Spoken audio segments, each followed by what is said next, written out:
Hey everyone, Nick here with NPM Productions. This week I'm working on some final mixes for a client, and I thought it would be helpful to share some of my tips when listening to final mixes. Please be sure to hit that subscribe button before we get started. So the first thing I like to listen to in final mixes is the clarity of the lead vocal. And this is very important because I need to make sure that the vocal is being heard above everything else happening within the production.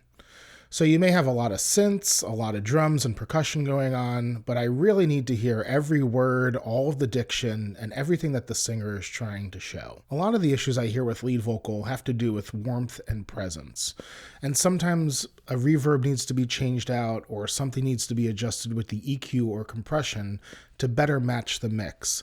And I'll generally have to negotiate that around what's happening with the background vocals and anything else that's happening with the instrumentation. My mantra when mixing, especially pop vocals, is that the melody is king. Next, I need to make sure that the rest of my instrumentation is pretty well spread out throughout the mix. Especially myself, when I'm dealing with a lot of strings and a lot of horns, things can get a little muddled. And I need to make sure that everything has its place and that there's no interference between the instruments. With strings, I try to keep an orchestral configuration where I will spread out the cellos and basses to the side, and the violins I will try to spread out in the center a bit. Violas I generally put out left. And if I'm having to deal with horns, I need to spread them around so they're not really interfering with the strings too much. I need to watch my panning numbers and make sure nothing is in the same range.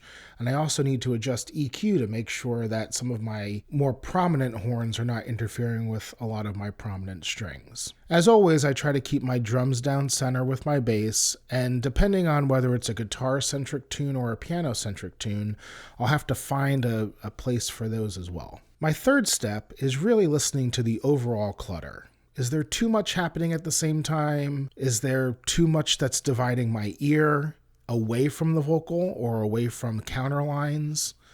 Sometimes these need to be adjusted, tracks need to be muted, or sometimes I need to find a different take of certain things if they're getting in the way too much. Especially now that I'm hearing everything in its desired place and really well mixed, sometimes things will jump out at me. The fourth step is the opposite of this. I need to listen and hear if anything is actually missing.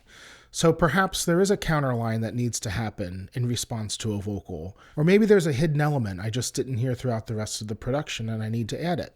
Mixing is about finding the mean between too much and too little, and you need to make sure that the vocal feels very supported as such. The next step is looking at everything macro and whether or not the magic is still there after all of the editing and reorchestration and production that went into this.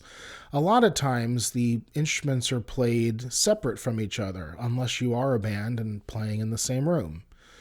And sometimes the magic just goes away if you don't have people playing together. So I try to make sure that there is still that element of magic and cohesion happening in every mix. I hope this video was helpful. Check back later for more updates and have a great day.